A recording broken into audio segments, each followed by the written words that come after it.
What was I going to say? My English escapes me, but okay, we'll be back.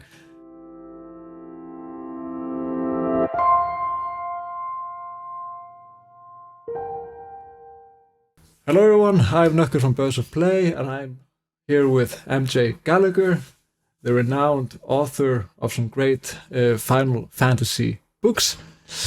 Fantastic. Yeah. I have my copy too. Ooh, there we are. Yay. So, and today, I'm lucky enough to be able to have a little chat with him about the book and maybe a little bit about Final Fantasy VII Rebirth or expectations or something like that. We're just going to have a good time because he is one of those people that I have been lucky enough to get acquainted with through content creation, which is one of the parts of content creation I wasn't really expecting when I started out, but it's a really good part. Yeah, I agree. Yeah. So I don't know. Do you want to tell us a little bit about what you do and where people can find you? Absolutely. Yeah. First of all, thank you so much for having me on. I do really appreciate it.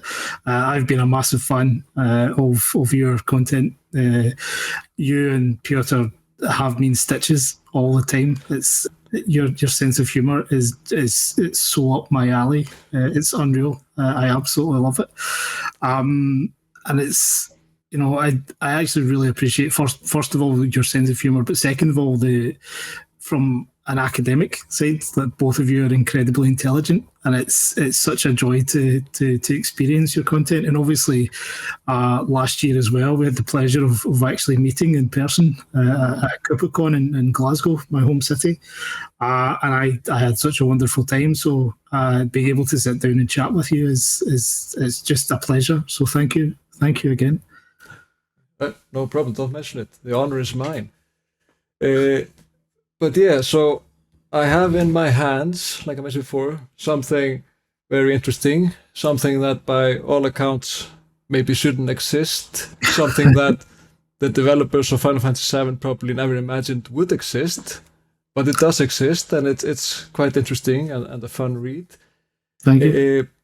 One thing that I was wondering when I was reading this book is how would you yourself classify it? Like, what kind of a book is this? That's actually an excellent question. I would probably, at its basic form, it's just a literary analysis, I would say, because the point of it is to create parallels between the mythology or from classical mythology, but to kind of point individuals who are familiar with Final Fantasy VII, and for those that are not as well, just to maybe things within the story that they haven't necessarily considered before, and to provide a lens through which to kind of view the story. So it's more a companion piece to the game, you know, or the compilation itself than anything else. But the reason it came into existence was that I have a background in kind of cultural tours and walking tours. I actually worked in the cruise industry for a number of years, kind of visiting places around the world and learning about different cultures and you know, folklore and things from North America, from Australia, New Zealand, all over Europe. And as part of that, I got a real sense of how things were different, but for many cases, how things were the same in terms of local folklore or sort of regional mythology. And it's something that I got pretty interested in, particularly because the more I did, the more I recognised from my childhood playing the Final Fantasy games. You know, there were particular terms from Norse mythology, Greek mythology, and various other religions and cultures that I finally kind of started to shed some light on things that I always kind of knew were important, or terms that I knew kind of came from religion or mythology. But it kind of dawned on me that the more I took an interest in this, the more I realised that there wasn't a huge amount out there. I'm certainly not the first person to write about mythological allusions within Final Fantasy, and it won't be the last. But I wanted to sit down and write something that an individual who had a sort of vague interest in mythology but would never get round to learning about it themselves, to actually give them a piece of writing or a vehicle through which to learn about the mythology and make it relevant to something that they knew and something that they loved. So that was kind of the basis of it, of here's a way to go away and learn about a culture, here's a way to go about and learn about these stories, but have it relevant to your particular interests, kind of thing. And because you can really apply, definitely with classical mythology, but also, in more recent terms with Norse mythology as well, that you can apply it to quite a lot of media and pop culture and actually show where there's, the same inspiration keeps coming up again and again and again. Marvel Comics, Game of Thrones, Tolkien's work, things like that all draw very heavily from Norse mythology, but are in their own rights are really quite different. So it's a good way of being able to kind of view media, I guess, once you get the background context of these stories and these cultures. I think it's very interesting that you see a void, you see that not many people have written about mythology in Final Fantasy or Final Fantasy VII, and you decide to write this behemoth as well as Norse myths, Norse mythology and Final Fantasy, and you're also writing about the Trojan War now, right?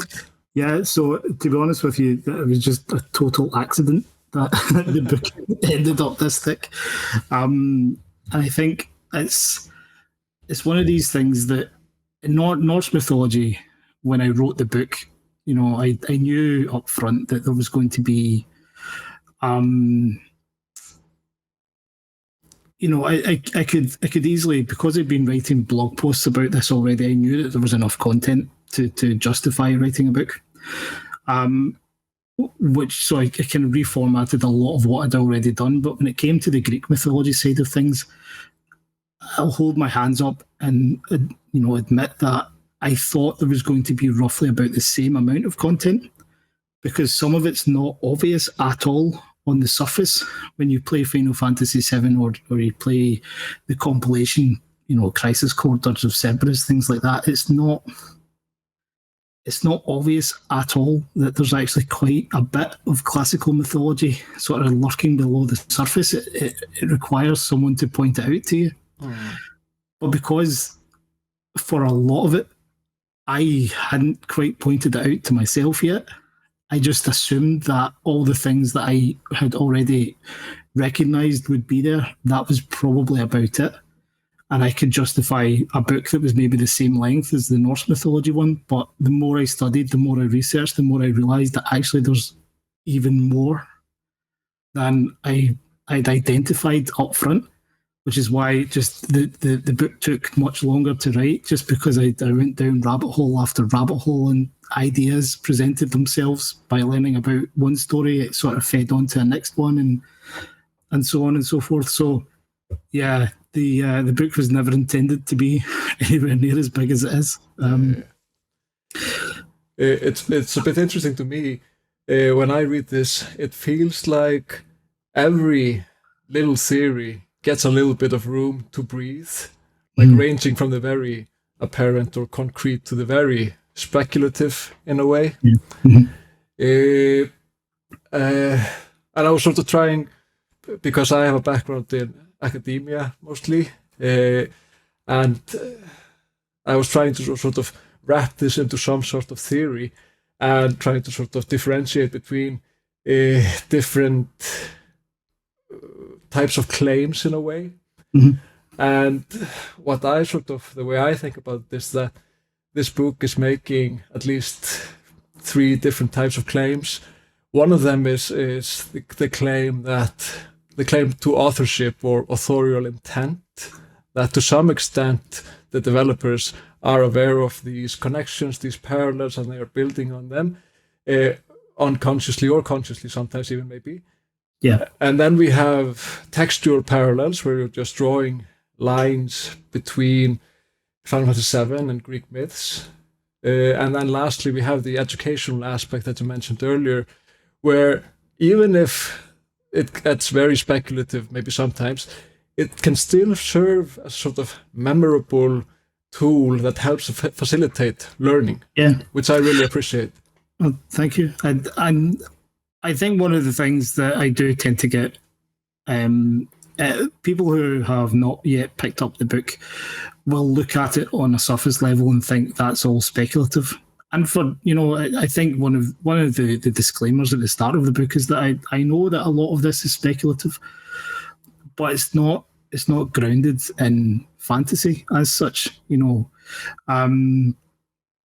in my day-to-day job, the nature of the work that I do requires not necessarily guesswork, but we use what's called the balance of probabilities, that how likely is something to have happened.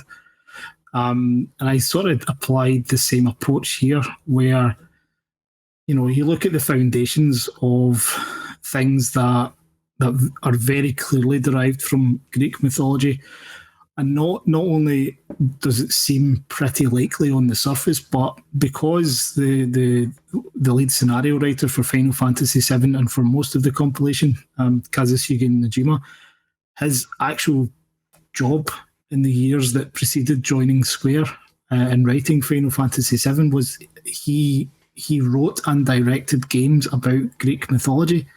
So it's not a situation where he may in his personal time have had a little interest in Greek mythology. That was his job. And through both online research and actually interacting with Najima-san, he has confirmed that he does actually have a personal interest and has had a personal interest from childhood.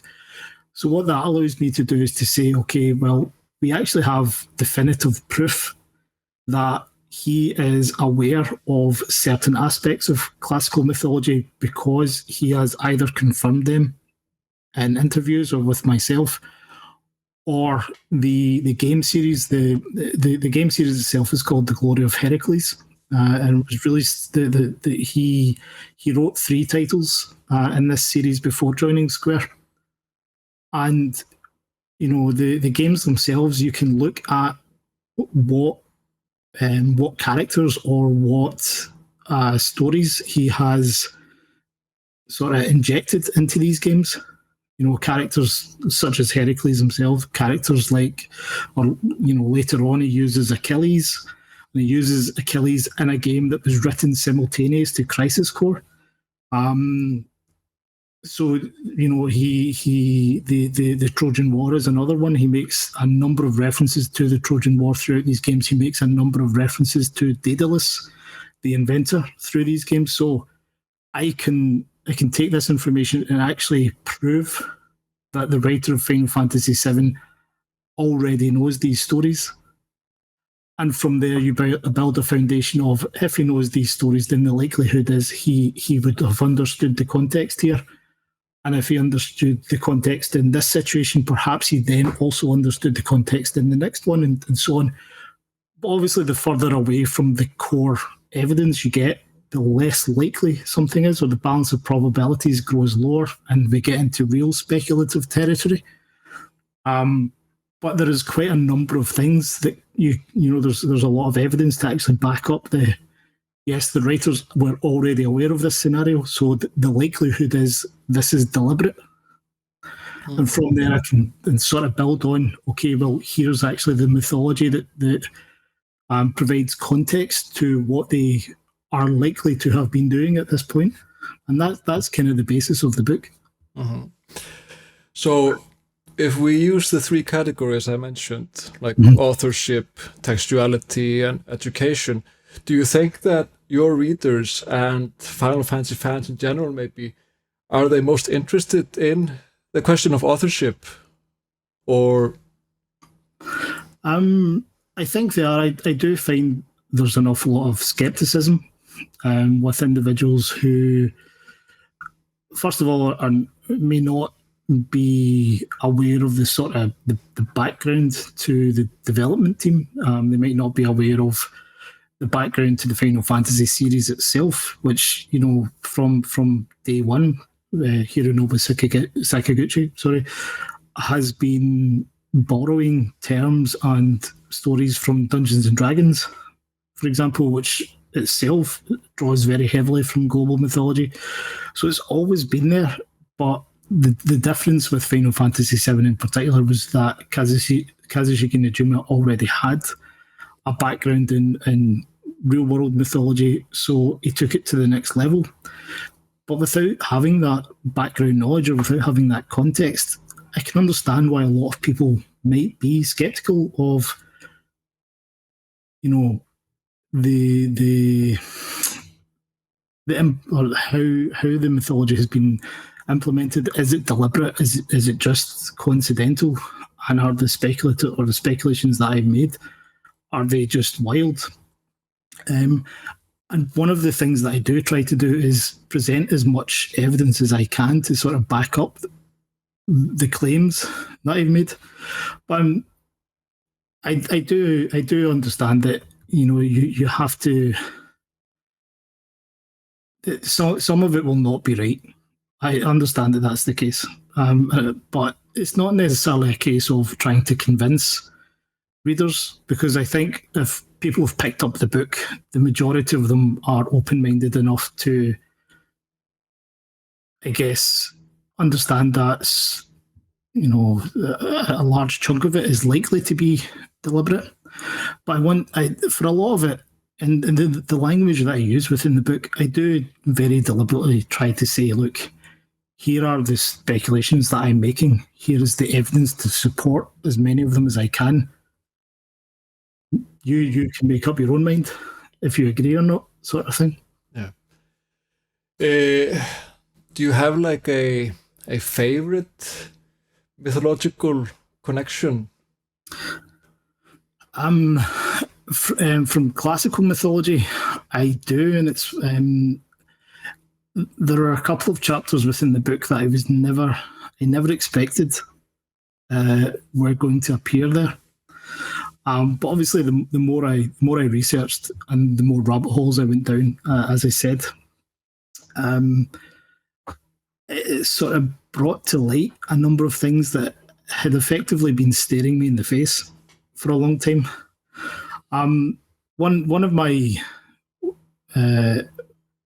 personal favourites, if not the personal favourite, is that I've had a fascination with the character Genesis from Crisis Core for a long time.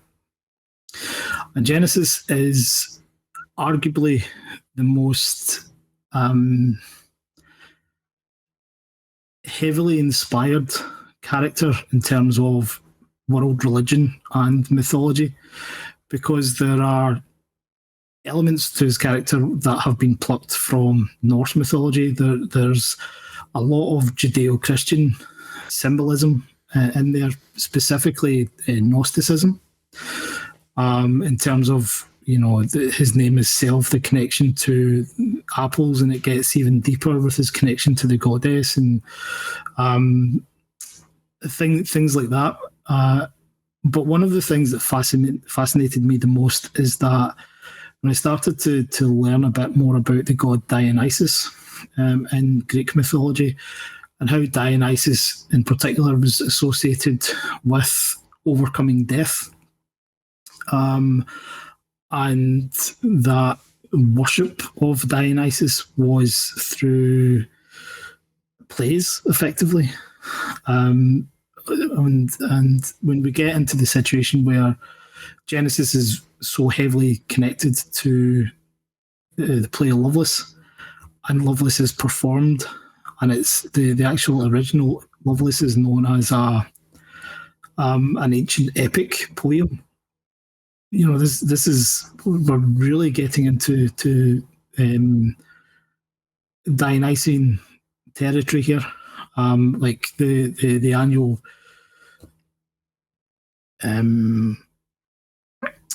like the the annual sort of celebrations of Dionysus was the harvesting of the grape, and the stories that surrounded that related to him overcoming death, and to, for people who worshipped in his cults, you would eventually learn how to overcome death and live forever after you entered the underworld and things like that. And Genesis's character not only has a lot to do with the poetry side of things, but he's searching for a way to cure his degradation, in particular to avoid death. And the way that the story is presented to some of the sort of minor characters, like if you follow his study groups, the study groups themselves talk very specifically about Genesis overcoming death, about the resurrection of Genesis, that they celebrate his resurrection on an annual basis and things like that. And it's there's obviously a huge connection to Judeo-Christian mysticism there, but when you sort of put it all together and say, okay, here's everything that you need to know about Dionysus, and here's how Genesis and his character is presented within Crisis Core, there are so many parallels that I personally had not expected, but I hope that how I've presented it within the book will be a kind of light bulb moment for a lot of people. Yeah. I thought it was very interesting. One thing that I was wondering about when reading that chapter is you mentioned the dumb apples and their color, the purple color, and the connection to the grapes, which is a really interesting parallel, I think. But I started to wonder to what extent Nojima is influences design decisions like that. Yeah, no, that's very true. The point of adding that in is something else to consider about Dionysus, that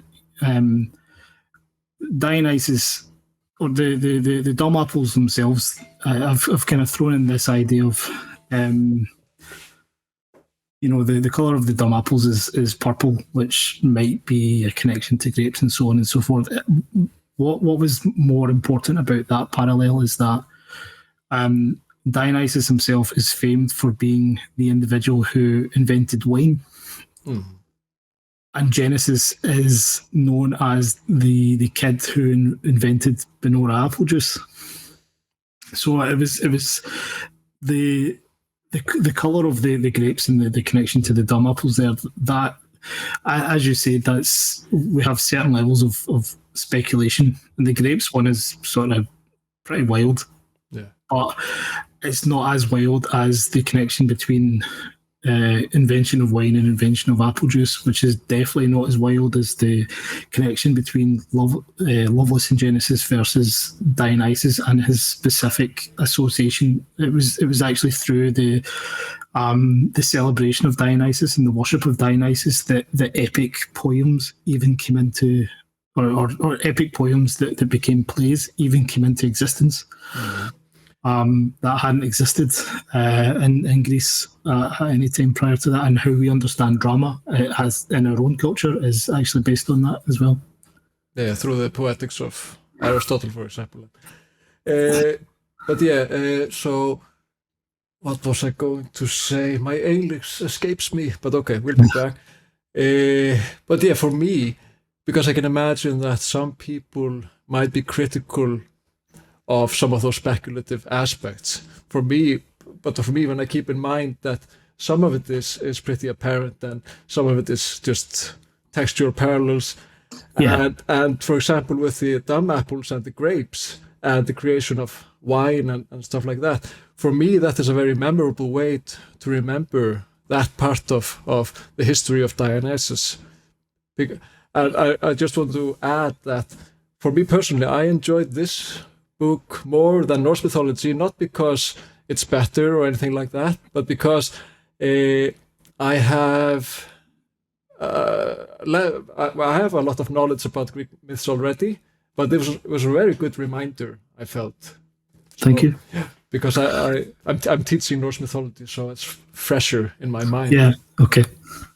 Well, I think this is probably a good example, the dumb apples, because obviously the book itself is written with classical mythology in mind, but classical mythology is not the only inspiration, and at times it's not even the primary inspiration for Final Fantasy VII and its compilation.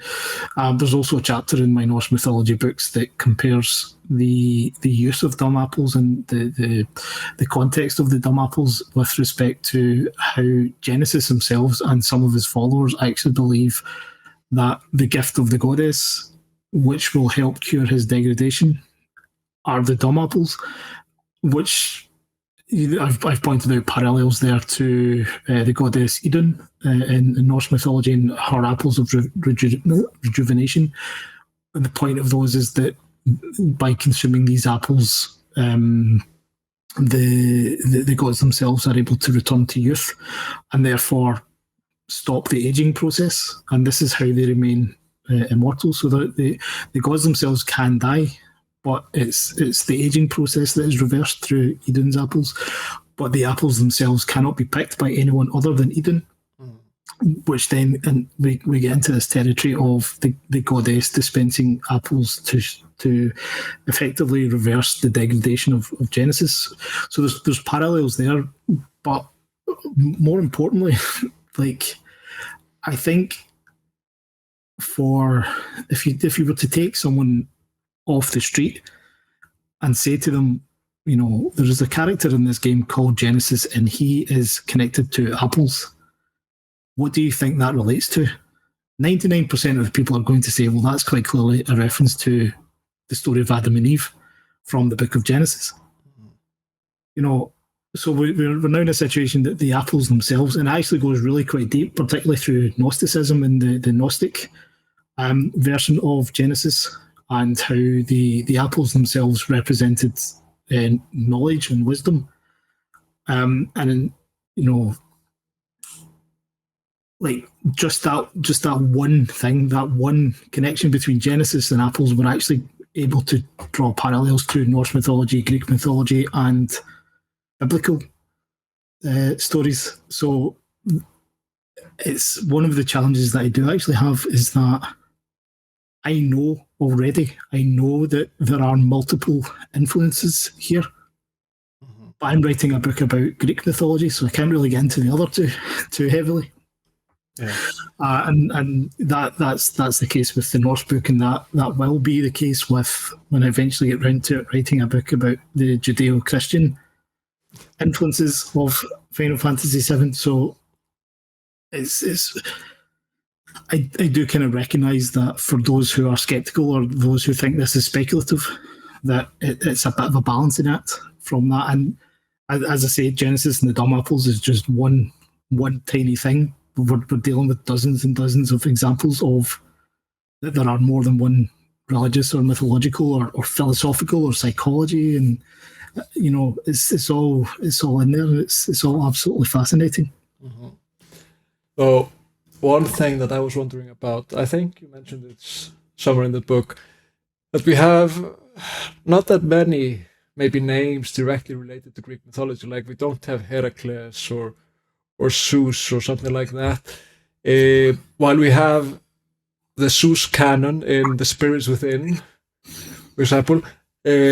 But do you think there is something about these sort of Greek mythological names that results in them not being used all that much? Or I guess it could be one of the things that Final Fantasy does is it tends to reuse a lot of terminology. It sort of mixes it about a little bit, but in some of the earlier games, there is quite a number of references to Greek gods, like Zeus's wrath is a move. I can't remember which game it comes from, but Zeus is actually named within the first couple of Final Fantasies, but it tends to be like weapons or accessories or things like that. It's very rarely anything that is of real value to the story. Hermes sandals is another one. It's in the Final Fantasy VII universe, they're called sprint shoes, but it's effectively the same thing as, but in the Final Fantasy VII universe, there are only a few examples of the names of Greek gods being used, but there are quite a few Roman ones. Perhaps the most important Greek one is Gaia. And we don't really get an explanation in the games themselves that the planet is called Gaia, and it's a bit of a point of contention for a lot of individuals as to what the name of the planet actually is, because it's only things like pamphlets and leaflets where it's referred to as Gaia. And I actually think the most prominent one is that if you get the platinum trophy for Final Fantasy VII on Steam or on the PlayStation or something, like the sort of the port of the original Final Fantasy VII, it's like Gaia's Champion or something like that. It's that's the most I guess the most important version of actually calling the planet Gaia, but it all stems back to Gaia's Cliff from the original game. So that's probably the most obvious, or in terms of the story, it's the biggest one. But we do have the summons like Hades is there, Typhon is there, not Typhoon as it was in English localization. But there are also Roman names like Vulcan is in there, and the heavy Vulcan is one of Barrett's weapons. Minerva is a big one in Crisis Core, an actual character that's named after a Roman god. So there's, to answer your question, I think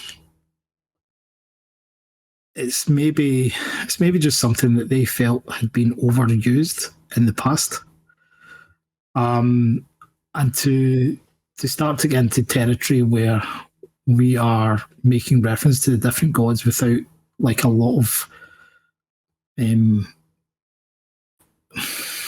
don't even know how to articulate it. I guess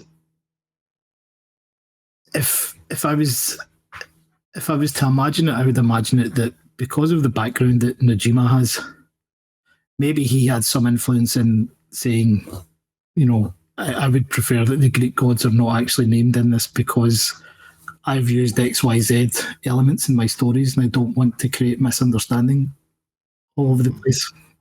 And an example that I tend to use is like the connection with water and the Temple of the Ancients.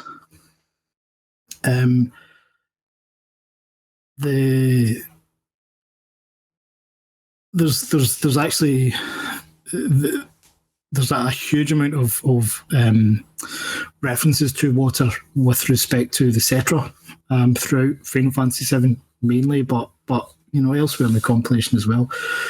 The Forgotten Capital has a huge amount of water imagery and symbolism, as if the city itself had once been at the bottom of the sea because everything's made out of coral and all the enemies are sort of aquatic based. But even sort of taking the idea and then looking at the Temple of the Ancients,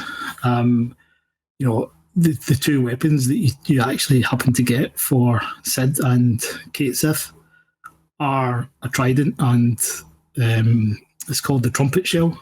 But when you actually look at the image of it in the Ultimanias, it's a conch shell.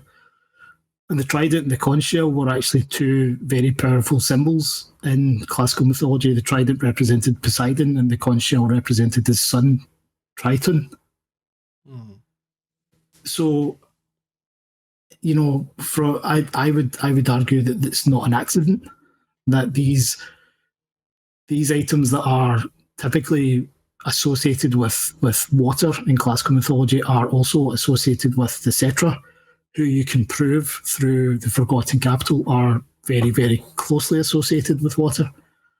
And that then follows on with Advent children and, the water springs representing the healing power of Aerith and all that sort of stuff. So it's not, I don't think it's a coincidence, but you kind of have to point it out that some of them are not, it's not obvious to join the dots, I guess.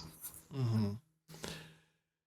Yeah, the connection with the Forgotten Capital and Atlantis was really interesting to me. And I'm kind of amazed that this stuff seems to live sort of rent-free in your head, because when I write stuff, I just forget it right away. Yeah. Do you know, I'm lucky that I've got a good memory for these types of things. But I do take advantage of, like, I always have my phone on my person and I'm always taking notes on my phone so that, as I'm writing a book, I can go and research something if I think it's necessary. And sometimes it leads to fantastic ideas, or sometimes it's wild speculation, and sometimes it's just a dead end. But I think that because I'd invested so much time in looking at all these different things, that you do start to, I guess you can see patterns. You can see that, okay, well, I thought this was probably a coincidence and this was probably a coincidence, but now we've got this. And the three of them together make it less of a coincidence, sort of thing. So I do tend to get quite a lot of situations where, the Forgotten Capital, originally I was just looking at it from the perspective of how might that connect to Poseidon and the underwater, and then it sort of dawned on me that there is, the Atlantis myth doesn't actually come from classical mythology, it comes from Plato, and an allegory from Plato, but it's kind of close enough in association with Greek mythology that you can put it in there, but within the myth itself, Poseidon is the father of the king of Atlantis, and has a role in how Atlantis ends up being destroyed. So it's not, if I've already started looking at Poseidon and then all of us, that kind of led on to the Atlantis myth, okay, maybe it's not just a coincidence kind of thing. And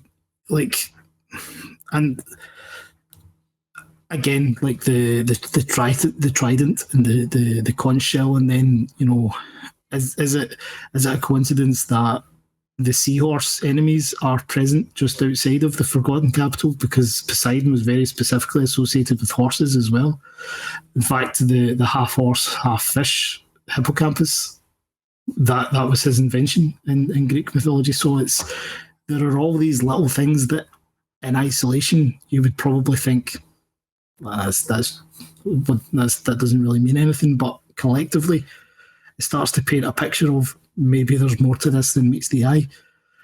And that's kind of what I'm going for in the book, of look, here's all the different pieces of evidence that may actually point to there's more to this. Yeah.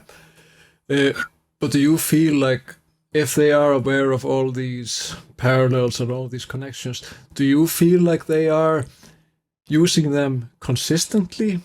Like, you find these examples in the Forgotten Capital, but are there also examples of other enemies that don't fit in with that narrative, or are they consistent with it? Yeah, there's not a huge amount of consistency, to be honest with you. I'm trying to think of one really silly example that I could give you is actually from the Norse mythology book, where in Norse mythology, the sort of primordial realm of ice and mist also houses the underworld, hell. So the primordial world is Niflheim, which is where Nibelheim comes from. But within Niflheim is a spring called Fergelmir, where the serpent Nidhogg Hvergelmir. And the entrance to the underworld is guarded by a hound called Garn. So Garn is effectively, it's the equivalent of Cerberus. So in Final Fantasy VII, you do actually encounter a wolf outside of Nibelheim, like on the plains. It's just called the Nibel Wolf, which would have been a fantastic opportunity to call the enemy Garn, because that's a wolf that you encounter as you're about to enter Nibelheim. Yeah. There's also an enemy. I don't. Did you play the game in English or did you play it in a different language? I've played it in English and Japanese. Okay, so perhaps you'll be able to correct me on this, but as far as I can tell from the translation, there is a snake or a serpent enemy that appears in Cosmo Canyon, like in the lower depths of Cosmo Canyon. In English, it's called Heg. In the Japanese, it's Nizuhegu, which should be Nidhogg. Yeah, I imagine so. Right? Yeah. So why do we have Nidhogg in Cosmo Canyon and not at Nibelheim, where there is already a very important well or spring or water source? So there are things like that can be quite frustrating. That it's pretty close, but not close enough to actually do anything about. But one of the things actually that really sort of I feel vindicated about is things like when Nojima released Traces of Two Pasts and talks about the main river. Have we got to there? Fantastic. He talks about the main river running past Nibelheim as being the Gunthra, which is actually one of the rivers that comes from the spring of Fergelmir. So, like when I was talking about this in the book and how there is actually these connections to the spring in Niflheim, he's actually included something from his newer book that wasn't present when I actually wrote Norse mythology, which even further strengthens the parallel. So it works both ways. Sometimes it's extraordinarily frustrating, and sometimes it's really quite, that's amazing. And another one, I'm not sure if you've seen that in the footage of Rebirth for the Nibelheim flashback. Cloud is wearing the accessory, the Yggdrasil armlet. I haven't seen it. Okay, so I hope that's not a spoiler, but yeah, so Cloud from Nibelheim has gone back to Nibelheim with Sephiroth, and his actual accessory for that part of the story is the Yggdrasil armlet. Okay. Yeah. That's one of the things that I was also wondering about, because you've written 2 books now about an ongoing project. So I imagine that you are sort of excited in a different way than most people about maybe Rebirth, because you have maybe many horses in the game. Yeah, and you're right, and it's been a different experience this time round for that reason. And I'd actually been writing quite a few. Like I said, the reason that Norse myths that inspired Final Fantasy VII came about is because I'd been writing blogs in advance, so I already had, quite a lot of content there. And at that time, in my mind, it was pretty speculative. There were certain things that I was certain that that's the case. The parallels with Midgar, the parallels with Nibelheim, things like that. The Midgar Zolom, actually in the Japanese, I believe is Midgar Sorn. So things like that, I was satisfied were correct. But when Remake came out, and there were elements such as, my personal favourite is the Pride and Joy prototype, The Pride and Joy prototype is the prototype for the Proud Claude, or it's called Proud Claude in English. And after you defeat Proud Claude, you get the Ragnarok blade. Whereas if you defeat Pride and Joy prototype in Remake, you get Götterdämmerung, which is Richard Wagner's version of the Ragnarok myth. So for me personally, that's not an accident.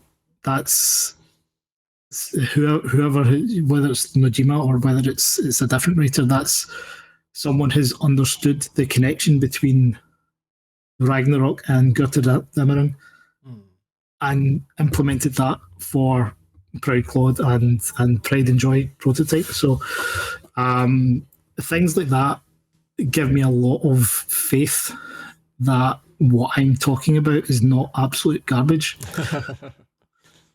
Because there have been times where I've been proven wrong, or there have been times where I myself know that it's so speculative that it's just a guess. But there are also times where, and going back to the river in Traces of Two Past, where I'm thinking, right, okay, like I was actually really, really close with this one. So yeah, in terms of being able to look at Rebirth this time around, I'm a lot more confident in a lot of the things that I've already spoken about. But also because I've now got 2 books out rather than just a handful of blogs, as you say, I've got more horses in the race. This time, it's like there are more things to be wrong about, I guess. Yeah. So in one hand, it's the same as what a lot of content creators do, that they are theory crafters and will go in front of a camera and they will talk about how they think things will play out. And I'm all for it, and I've got no issue whatsoever also being a theory crafter, because a lot of this is theory crafting, but it's a bit different when your theory crafting is in print. Yeah, exactly. So perhaps there are more stakes or more at stake for me, but I've really enjoyed it, and as time has gone on, there have been a number of things that as I say, I feel have vindicated what I've been speaking about, and very, very particularly in terms of the Norse mythology stuff. The Greek mythology stuff, I think the jury's still out on, but we'll see how that goes. Yeah, it'll be interesting to see whether the Gold Saucer will be even more like Askur 3 in Rebirth. So I mean, that's just something, and that one's pretty abstract, and I know it's pretty abstract, and I don't actually expect that the Gold Saucer will actually look like a tree, but from what I've seen so far, it's even less like a tree than the original. I'm fine with that, because it's an abstract concept. It's not specifically about it looks like a tree. It's more to do with how it's laying out with the 8 branches and the underworld. But that maybe I'm just clutching at straws with that. But like I said, at the very least, it's a memorable connection, I think. That if people aren't aware that there are 9 worlds in Norse mythology, then maybe this can help. But yeah, just want to say, I was warming up for this interview by watching you and Baby Seal and Sleep Easy and the Sinra archaeology department. We had a little chat. Oh yeah. Yeah, and I was very happy because I was only like 5 or 10 minutes in, and you mentioned us, the Birds of Play. And I was like, oh, amazing. Yeah. I've done it a few times, because I really appreciate content. So whenever the opportunity arises to drop your name, I'll always do so. Was there anything, I know from an academic point of view, that you've probably looked at this from, or you've assessed the speculation maybe more thoroughly than the average. Is there anything that for me, and either just something you would like to talk about, or constructive feedback or anything like that. Was there anything that you really liked or anything that you disliked about this book? There was nothing I disliked. I think this book is infectious. I think it's written with a lot of enthusiasm, and there's a lot of research behind it. I was a bit jealous when I was reading this because it seems very liberating. It seems like a very liberated way to write, because, like, in a way, you can sort of just throw everything at the wall and see what sticks. And I know that might have some negative connotations to some, but to me, it's inspiring in a way. I was, from an academic point of view, I was just thinking in what would need to be added for this to become an academic text. Not that it should necessarily aspire to be that, and it would basically just be the citations, and also this a sort of theory chapter at the beginning, which would then fix my sort of, not my issue with the book, but the thing that maybe wasn't necessarily always clear to me is how speculative everything is. And like I said, are you appealing to authorship? Are you just making textual connections? Is this just a fun way to remember these things? And maybe theory crafting is a separate category that people would also like to read this book for. So yeah, I really liked it. There was one thing that I wanted to say before I forget. So you make this connection between, I think, Tifa and is it Thea and the moon? The moon, yeah. Yeah. And just what sort of jumped out at me when I was reading that is the Japanese interpretation of the moon, which is often connected to romance. And we can see this is in Final Fantasy 16. For example, when you got the trailer with the song, what's it called? It's moon gazing. Star, my star, is that? Oh, it's moon gazing in English, and I forgot Tsukiyomi. So looking at the moon, which is basically the same thing. And when we saw Clive and Jill under the moon with that name of the song, it's like, okay, there's something between them, because if in Japanese, if you say Tsuki ga kirei, like the moon is beautiful, it's basically an overt way of saying I love you. I didn't know that, but that makes a lot of sense. And that was the moon connection for me. Really did stem from Tifa's mother being named within Traces of Two Pasts, because in Greek mythology, Thea is a titaness who is not really known for anything other than being the mother of the sun, the moon, and the dawn. But Thea is also, the word itself, it means that which is divine, or a feminine being which is divine. But the children of Thea, the moon and the dawn are both feminine. Eos is the dawn, which has already been taken up by Final Fantasy 15. So the moon Selene, I started sort of looking at connections between Tifa and the moon, and I think the first thing from Remake that jumps to mind is the moon charm, the earring that she wears, which I didn't know this, and it was only when I was researching that it's been there the whole time.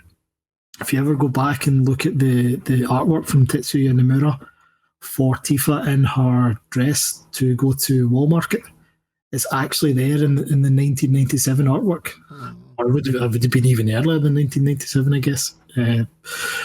But I'd never noticed it before, and I had no reason to notice it before. So it's one of these things that part of what the research for the book allows me to do is discover things within the story and within the development that I didn't even know. So I'll actually take away the moon being associated with romance, because you're absolutely right. In Final Fantasy 16, it's quite heavily kind of plays into the relationship between Clive and Jill. And I've got a lot to say about that as well. What the moon is, or what the moon represents, what Meteor represents. Yeah. So that I'll throw that into my Final Fantasy 16 book. But I wasn't aware specifically of the Japanese sort of cultural reference, so that's really interesting. So thank you for sharing that. Yeah, and I just think it's another layer. It's not something that cancels anything else out. It's just something that I thought of because I've been sort of interested in writing a book about like finding Japan in Final Fantasy VII or something like that. Mm-hmm. Like to, yeah. That's something that I would absolutely love, because Japanese culture is not something I'm hugely familiar with, and I really wish I was, because I think I would get even more context out of.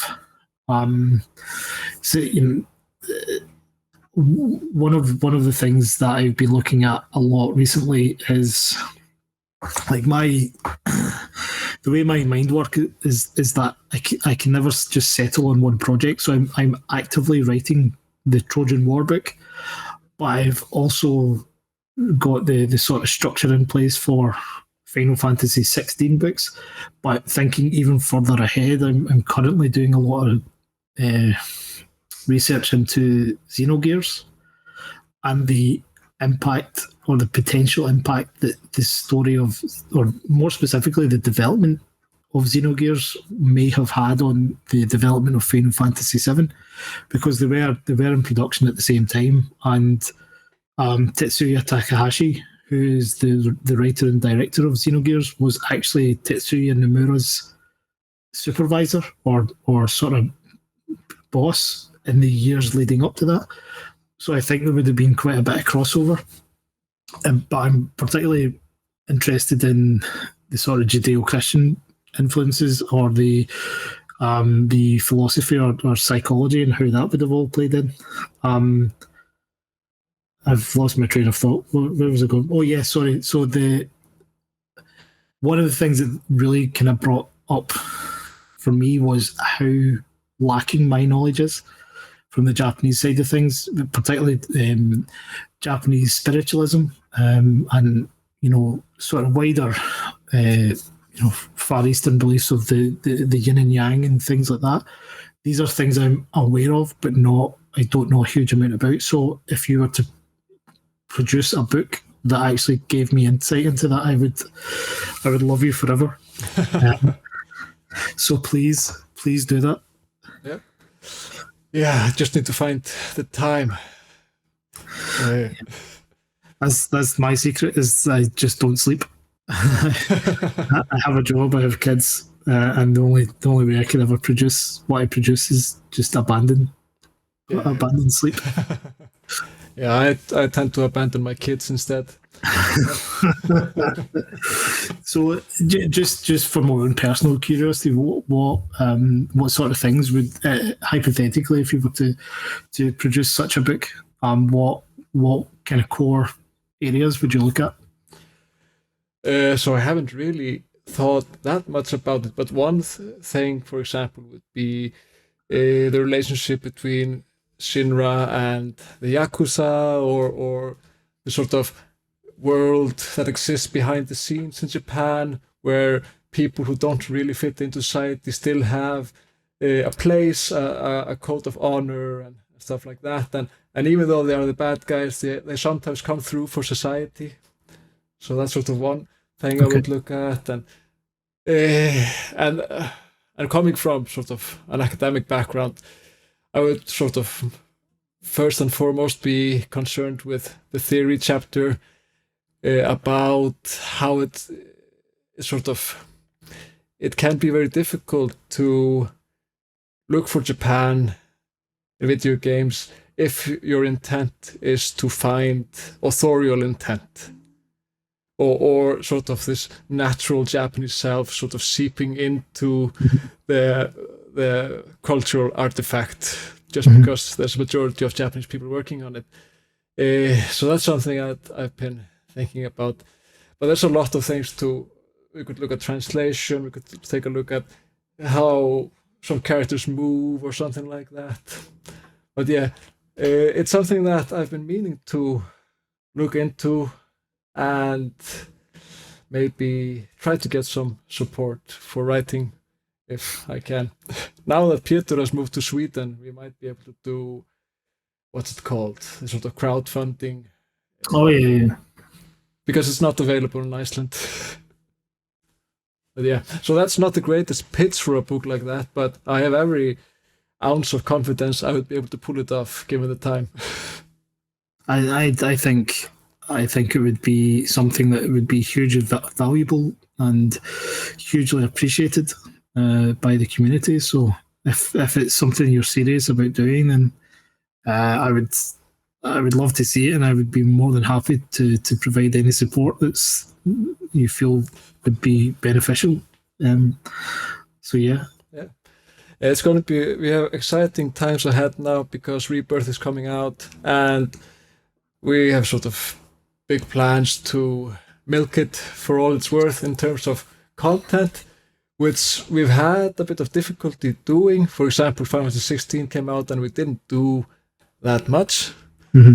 And I have to say that with you in the ring and Baby Seal and Sleep Easy and other players, of course, it's a little bit intimidating to think of creating Final Fantasy VII content, because even though I am quite knowledgeable about Final Fantasy VII, I'm not knowledgeable to the same extent that you are. I haven't thought about all the intricacies that can inform lore and theories and stuff like that. So it's kind of intimidating to get into in a way. Well, I appreciate where you're coming from on that, and I pride myself on being very knowledgeable and Final Fantasy VII being my area of expertise.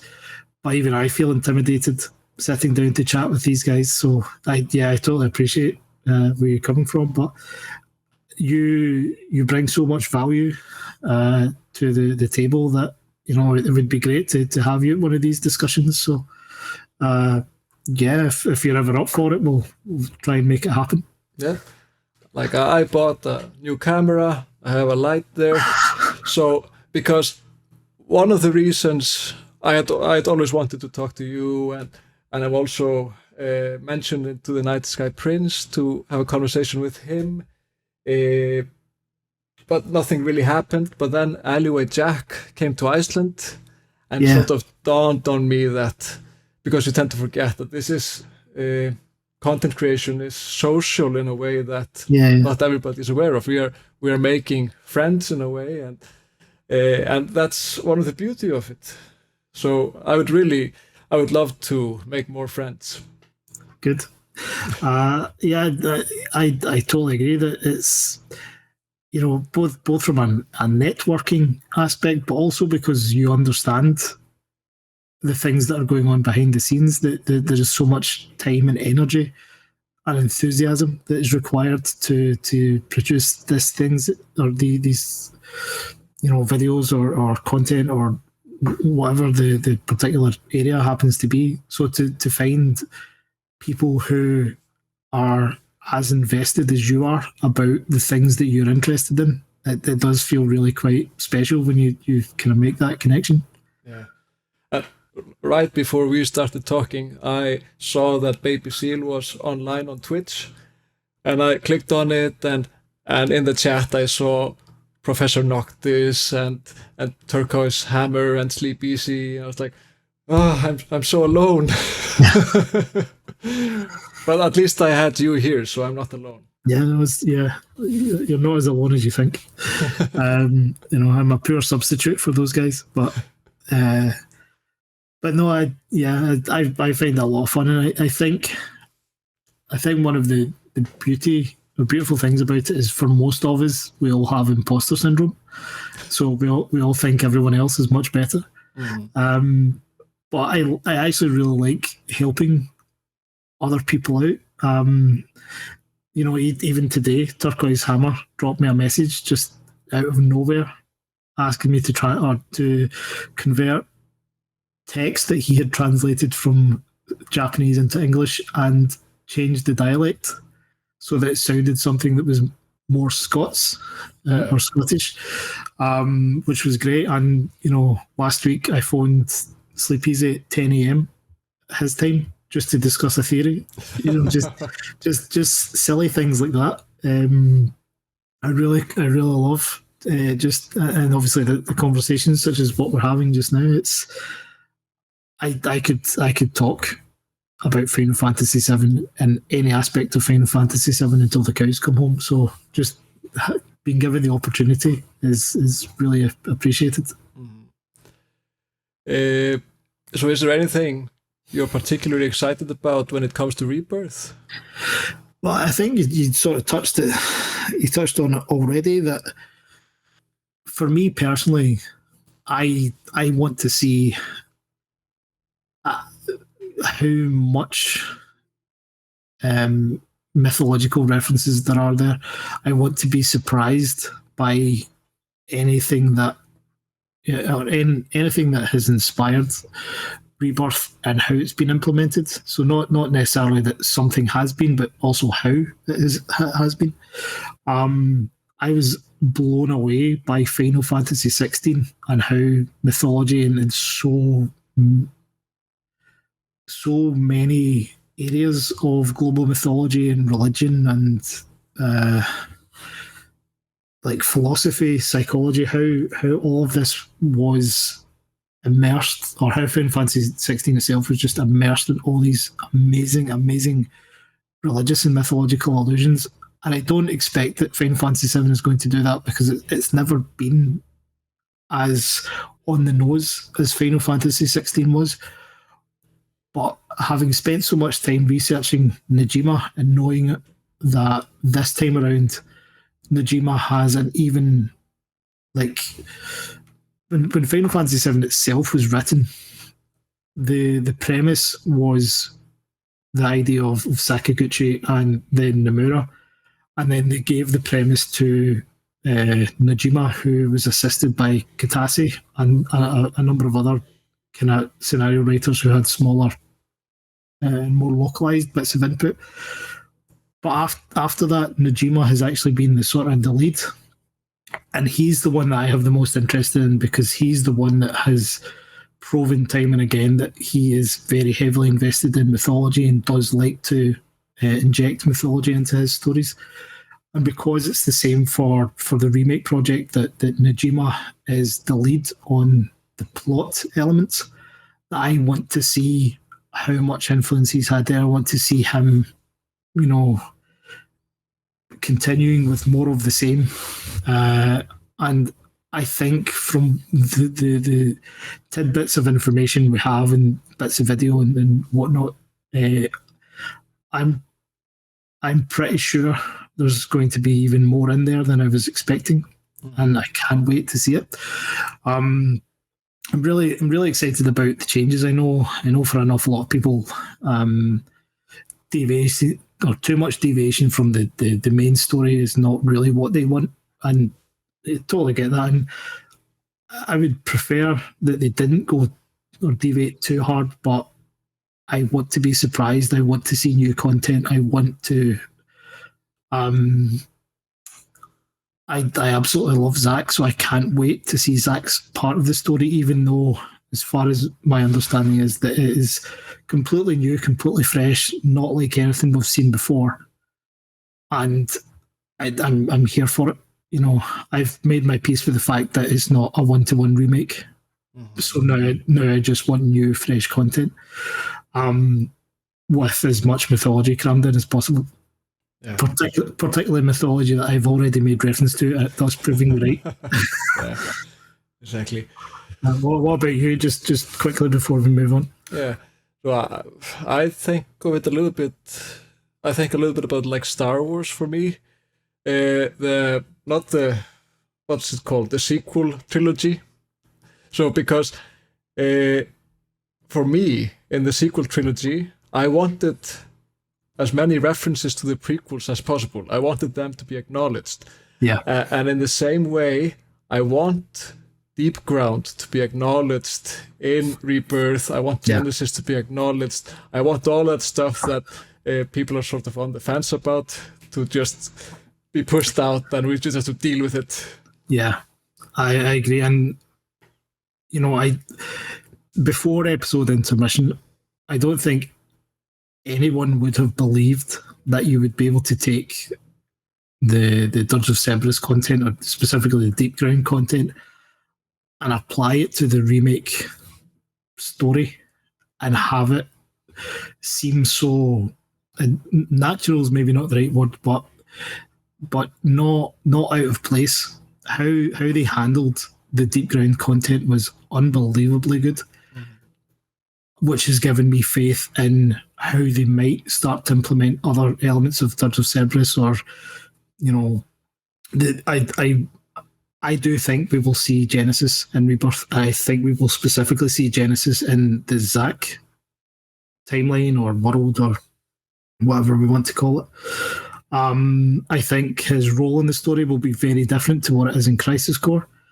And I don't think it's going to happen, but I would actually really quite like to see more references to Before Crisis as well. Mm-hmm. I personally love the story of Before Crisis.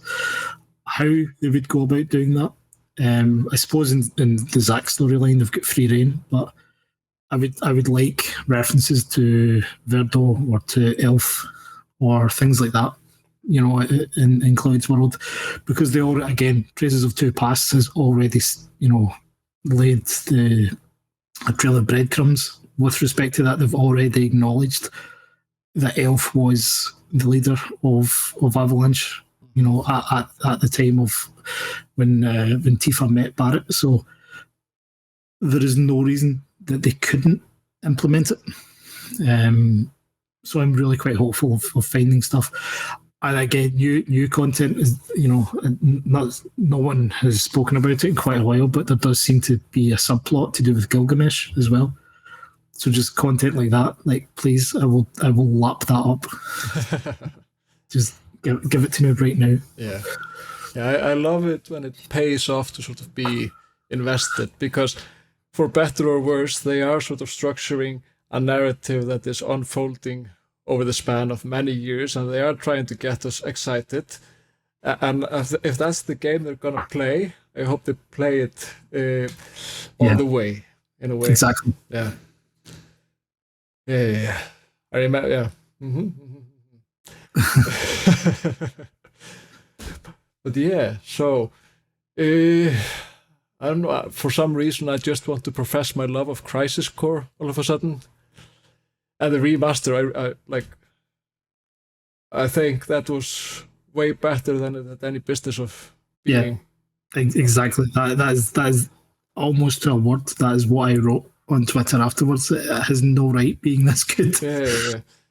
Like, I don't remember which year it was, but I think it was my game of the year that year or something.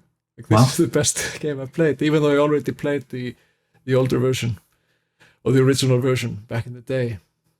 Mm-hmm. I think, just it blew my mind. I personally loved it. I picked up Crisis Core in 2008. I think it was released in the UK in 2008. Picked up a copy and loved it. And I knew at the time that, you know, the dialogue wasn't the best and it is a bit goofy at times. But what they were trying to achieve with the story, and particularly what they were trying to achieve with the lore, I couldn't get enough of. So being able to replay it with those sort of graphical enhancements, and like I played it on the PS5, so like within minutes of actually starting the story, you know, I had Zack's face really up close to the camera. Just you know, you can just see the pock marks in his face, and you know, it's just, it didn't even feel real at times. I mean, obviously, there are times in the game where you just think, God, I really wish they had just fully remade this, with because of the limitations of the sort of the PSP games, the foundations. There were times where you kind of were taken out of being immersed in the story because something ridiculous has happened, or there's just a clunky mechanic or whatnot. But for the most part, it just looked amazing, and being able to then, people like us and Baby Seal and Sleep Easy and so on, like, we have never stopped talking about Crisis Core. We've never, it's always been there, but for a lot of people who we do engage with might not be as familiar with Crisis Core. So to now have everybody caught up a little bit and understand what we've been talking about for all these years has actually been really quite a joy as well. So yeah, I can't wait for more. I can't wait to see in particular how Rebirth implements a lot of the Crisis Core lore, and there is no reason that they would have released Crisis Core when they did if this was not going to happen. Yeah. So, yeah, as I said before, I've got a lot of faith in what they're about to do. Yeah, you sort of touch on a problem that I have been struggling with, or I think a problem that is in a way unique to video games compared to other media. You might be talking about a game like Final Fantasy X or Final Fantasy VII or Final Fantasy remake or Rebirth, but it's kind of a taller order to expect people to have actually played the entire game, especially if you're talking about secret content. It's not like watching a 2-hour film or reading the same book, maybe, because a lot of the time you're engaging with people that, for one thing, don't have it fresh in their minds, and secondly, haven't maybe experienced all of it. Yeah, I guess, and it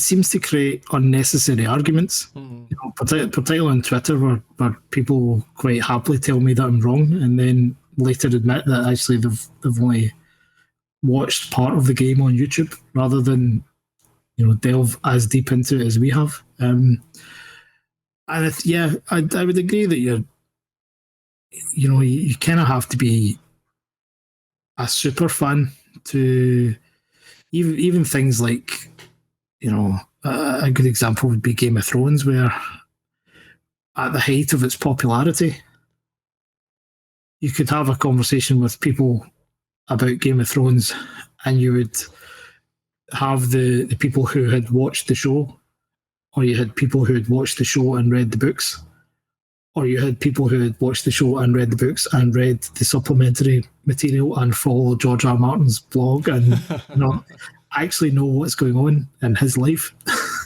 kind of thing. It kind of feels a little bit the same with this, that you, for the most part, you kind of have to expect that not everyone is on the same wavelength or has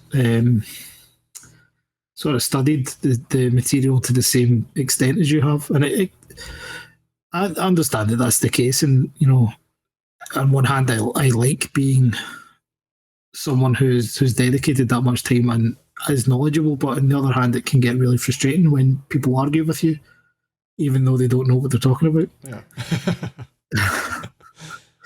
Exactly. Yeah. Like, for example, with Game of Thrones or like anime or something, it's something that is delivered to large chunks of people in a very digestible form. Sit down for 20 minutes every week or 40 minutes or an hour, and you can discuss it.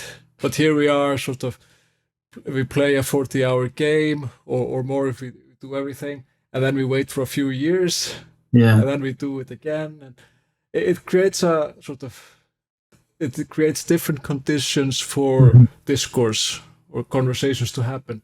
And that's just something that is inevitable, I think. Yeah.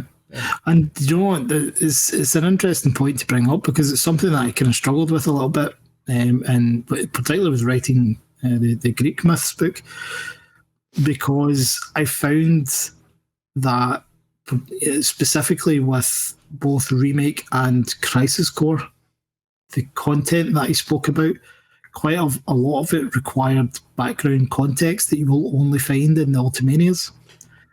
So as easy as it is for me to actually cite the Ultimanias and, say, this piece of information comes from this book, this piece of information comes from that book, the expectation that the reader has already picked up copies of those books, some of which are not even available in English, is pretty low.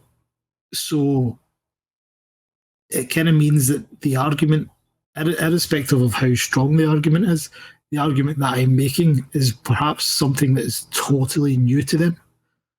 Or the Final Fantasy VII content is totally new to them, which then means that, the Greek mythology side is new, the Final Fantasy side is new, so they're not necessarily going to be as invested in that argument as they might have been otherwise.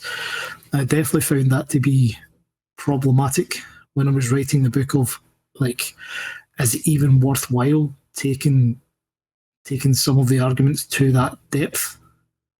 Because even though it supports what I'm saying, we're maybe getting into abstract territory here. And one thing, obviously, that you don't want to do as a writer is lose the interest of the reader. So, yeah, it's a bit of a balancing act at times. Yeah. One thing I particularly liked was that you're not only demonstrating a good understanding of Greek mythology, but also an excellent understanding of Final Fantasy VII. And there were some things, I don't remember which ones, but there were things that I was not familiar with that I was very interested in reading about. So, yeah. Yeah. Oh, so yeah, we are in the same time zone. Yeah. It's almost 11 o'clock. I could talk forever, I imagine, but my wife might want to sleep at some point. I'm in the bedroom. Okay. But yeah, so I don't know. Is there anything that you would like to end with, or? Not really. There's nothing nothing I wanted to talk about that we haven't already spoken about. Like I said at the start, I'm so grateful to be invited on to chat with you, and I want to say thank you, and also again just how much I appreciate your content because I do every time you share videos on YouTube, I do sit down and watch them, and I am mega interested in your recaps of the different Final Fantasy games, because I'm fairly familiar with most of the games in the series, but I haven't played them all.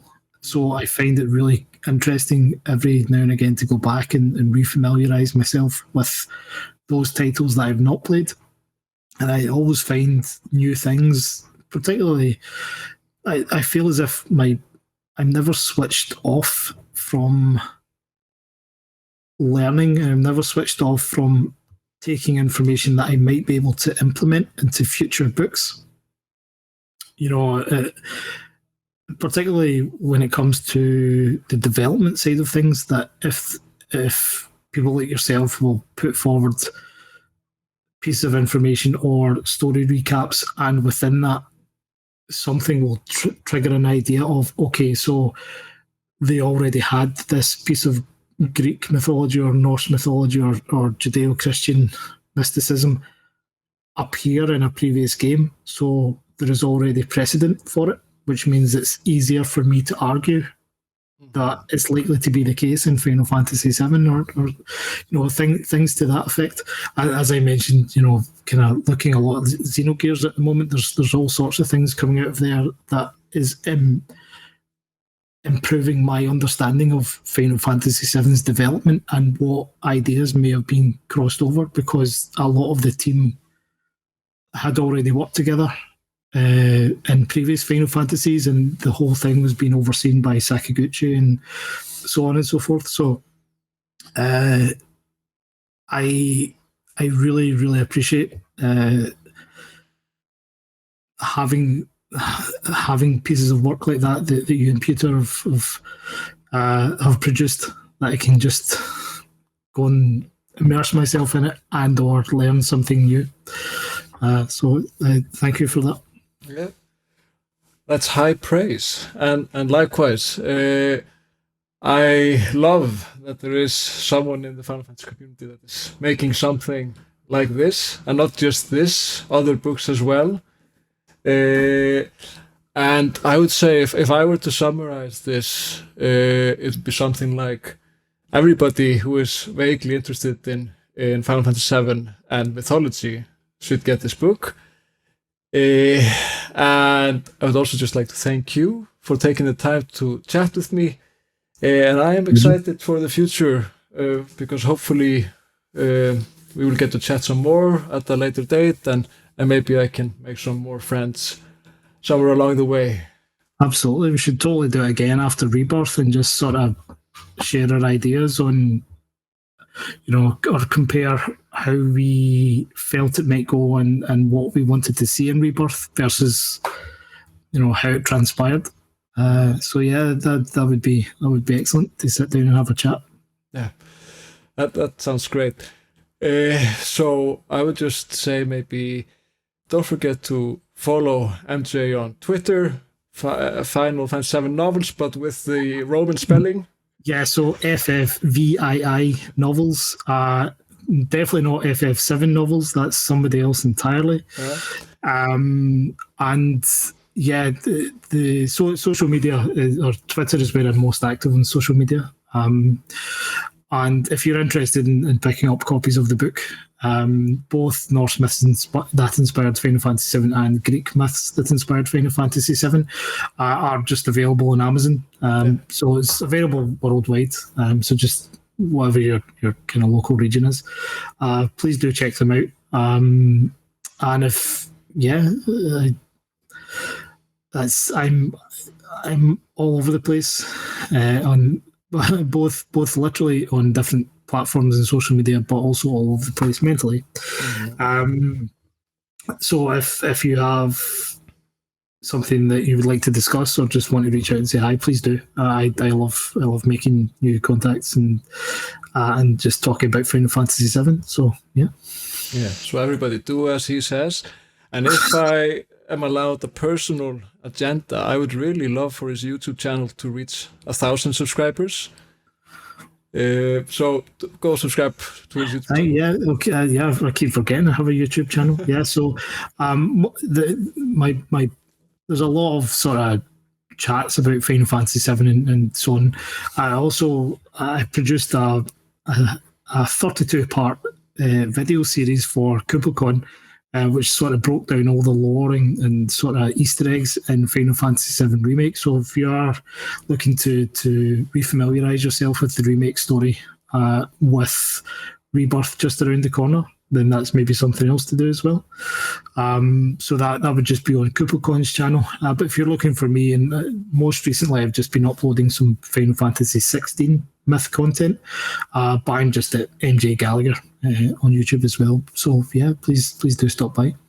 Yeah, and just so you don't forget, go do that, and we'll end the video with that.